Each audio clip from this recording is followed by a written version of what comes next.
Chapter 3, 1. Power. To understand the nature of God is to understand the basic principle of spiritual healing. Is it the nature of God to heal disease? Do you really believe that?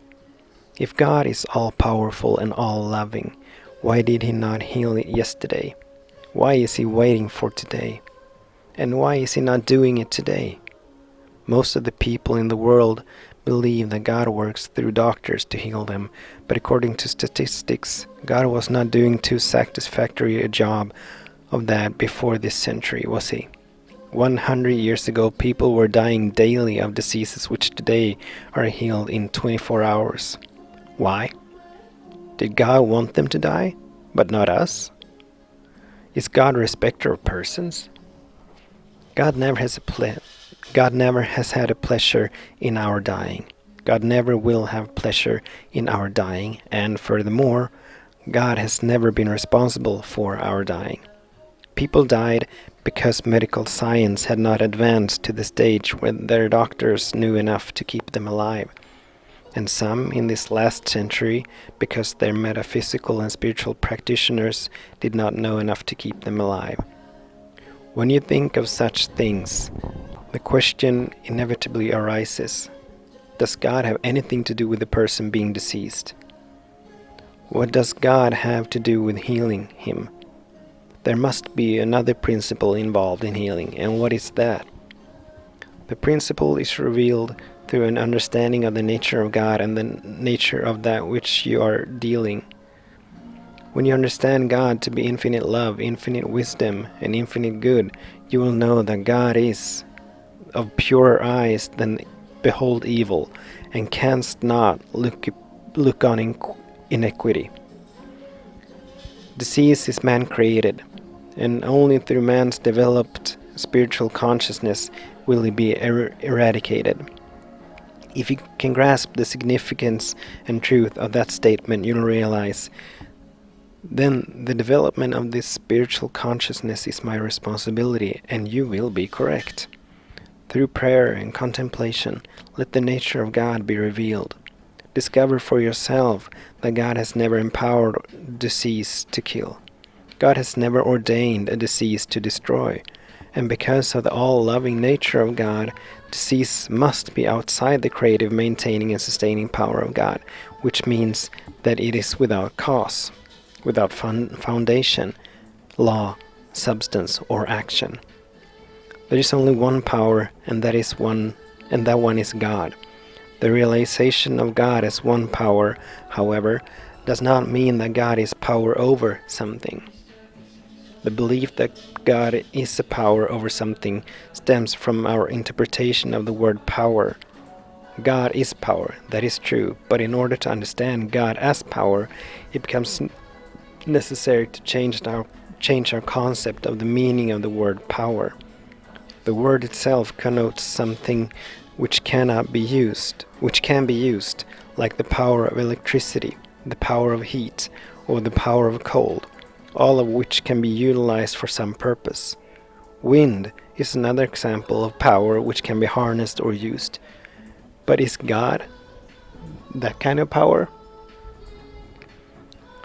One power means what it says, one power, and it leaves no room for any other power over which that one power is to be exercised, to be used or applied. God can never be used, and yet God is power. In fact, God is not only power, but God is the only power in this spiritual universe. To illustrate, under any and all conditions, do, re, mi have certain values. Do is always do. Re is always re. Mi is always mi. They may be sung off key by the whole world, but that does not change the value of do, re, mi in the harmonic scale.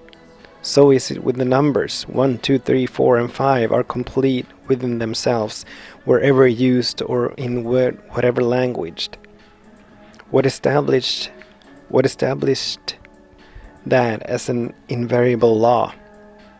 Not you, and certainly not I, not any man.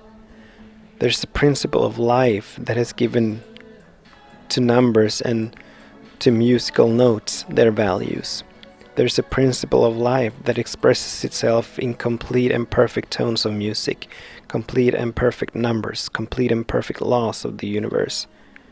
Who established these principles? Who maintains them? Who but God?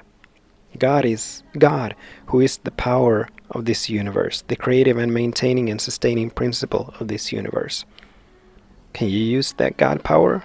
No. But you can bring yourself into accord with that power.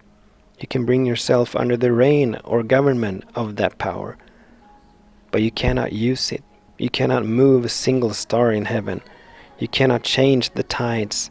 The hour of their coming and going is set for 1,000 years ahead. God is not a great power with which will do something to negative powers of sin, disease, lack, and limitation if you can contact him. God is power only in the sense that God is the creative principle of this universe. God has given us the sun for certain purposes, the oceans and the tides. God has given us the land and the valleys and the mountains and the woods. All this God has given us, but he has not given us the power to use him for our purposes. The gifts of God can be used, but the power of God can never be used. God is one power, maintaining and sustaining his universe eternally, immortally, perfectly, harmoniously, and justly. When you begin to live from the standpoint of one power, the entire tenor of your experience is changed. In the world, you're constantly confronted with the appearance of persons, places, or things of a destructive nature. There is always something which would attempt to destroy your peace, your health, or the harmony of your affairs. The spiritually illumined of all ages have learned that these things are not power except in so far as that they're given power by accepting them as powers, and then fearing and fighting them.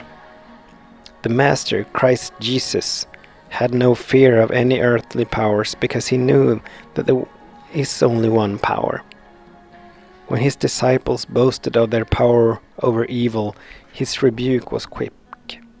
Rejoice not that the spirits are subjects unto you, but rather rejoice because your names are written in heaven.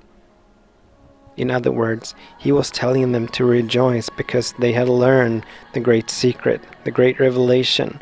There is but one power, God. Therefore, there was no evil to be subject unto them, not even in his name. This is the secret that is not known to the materialistic world, to the mental, or even to some of the religions in the world. This is the secret known only to the mystical world. God is infinite power, and besides God, there is no other power. Is there power then in sin, disease, lack, limitation, death, weather, climate, infection, or contagion? Go back over it again. God is infinite power. Then can there be power in affection and in contagion? Can there be power in weather or climate? Can there be power in sin, disease, lack, limitation, or death? Can there be if God is the only power? If it is true that God is one, then the only law there can be is the law of God. Is there law of disease if God is the infinite law? The nature of God is one, as one eliminates any such possibility. It eliminates laws of disease, laws of sin, laws of false appetite. If there is any law on earth, it must be the law of God, and since God is infinite, God's law must partake of the nature of God. And what is that nature but love, intelligence, and wisdom? God is love, infinite love. Can there be any power in hate, jealousy, animosity? Can there be any power in anything that is not of the nature of love? All evidence points to God as the infinite intelligence of this universe? Is there any power other than that infinite loving intelligence? If not, why then should you fear a law of disease, an injury to the brain, or the movement of the stars? Why should you fear anything in heaven, or on earth, or in the waters beneath the earth? If there is but one power operating, then nothing else is power. As soon as you begin to understand the nature of God as one life, one being, one law, one cause, immediately is brought to your attention evidence which would contradict that oneness.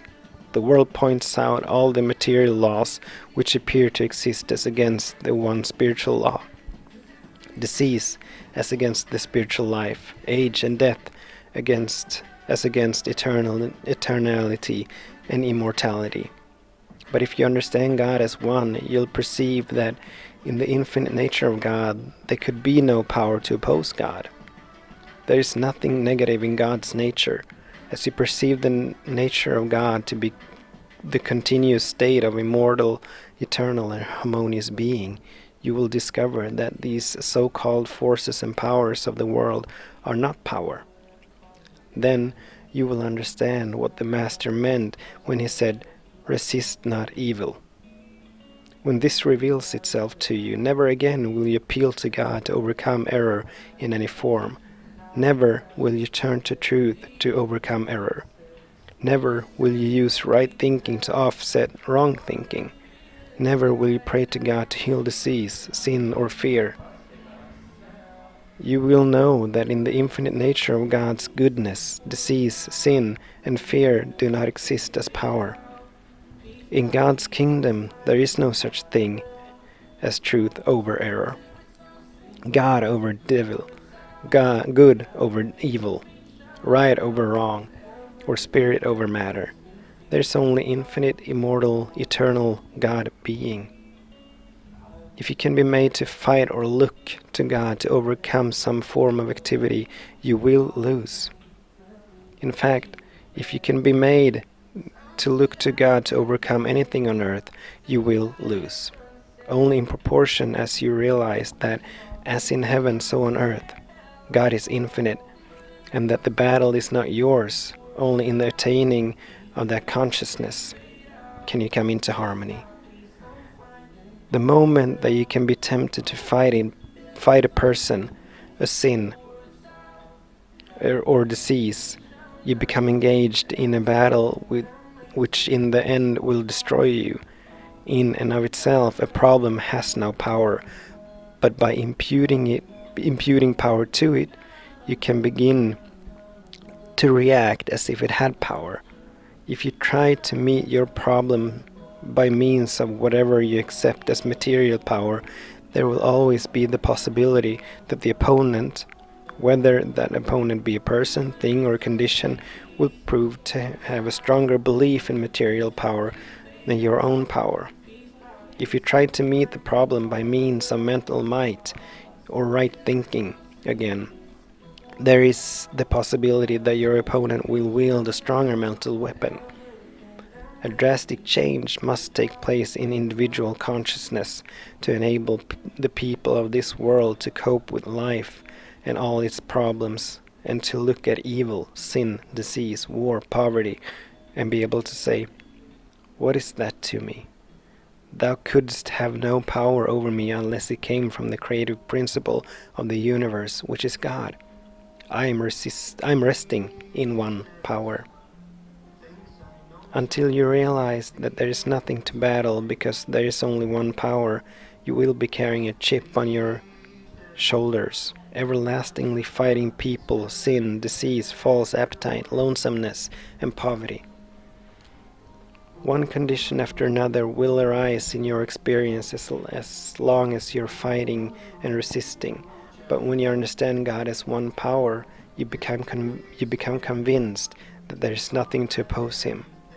The only way this can be proved when the appearance of sin, disease, death, lack, or limitation touches you, whether in your own experience or in that of a friend or relative, is to sit in an inner stillness and realize that God is infinite. Wait in quietness and in peace until an inner assurance comes. There are no gods besides me, no other powers, nothing for you to fear. Thou art my beloved child. This is spiritual wisdom. There is nothing with which to contend, nothing to heal or reform or supply or overcome. Know the truth. There is only one God, whether in the Occident or in the Orient. One God, whether among the Greeks or the Jews, the bond or the free. There is only one God, and the I in the midst of me is that God, infinite, omnipresent, omnipotent, omniscient, the only power. There is no power besides that I am. That I am is immortal and eternal. Because of my oneness with the Father, my oneness with the I that I am, all intelligence, all wisdom, all the life, all the spirituality, all the power, all the good, and all the grace of God are embodied within me. To do spiritual healing, it is necessary to be able to look any form of sin or disease in the face with complete confidence. Neither do I fear these, nor will I bail thee. Why should I fear what mortal men can do to me? Why should I fear what mortal things or persons or conditions can do to me, if God Himself is the only law, presence, power, cause, substance, and reality? I will stand and see the salvation of the Lord. Our devotion is to a God so infinite that besides Him nothing exists to wipe out or destroy it. Nothing exists which has power to limit, to hinder, or prevent anyone who understands the principle from carrying on any rightful activity, since God in the midst of him is an all-knowing intelligence, a divine love, an infinity of power, the only creative influence or principle in the entire universe.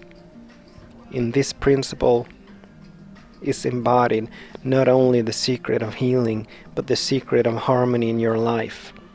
You are now carried through life rhythmically, as on a beam of light. All that is required of you, He performs. That He, at the center of your being, the infinite invisible, that works while you sleep, that infinite invisible that goes before you and prepares the place for you, making those you meet along the way receptive and responsive to the love you express. After persistent practice of this principle, you come to see that it is literally true. God is the infinity of being, the allness of being, and all the things the world is battling are not power at all. In moments of illumination, you look out on the world and behold world appearances dissolving as darkness dissolves before light. In those exalted moments, you can invite all the lions and the tigers of the world into your consciousness, knowing that the light that is there will dissolve the appearance and reveal them in their true nature.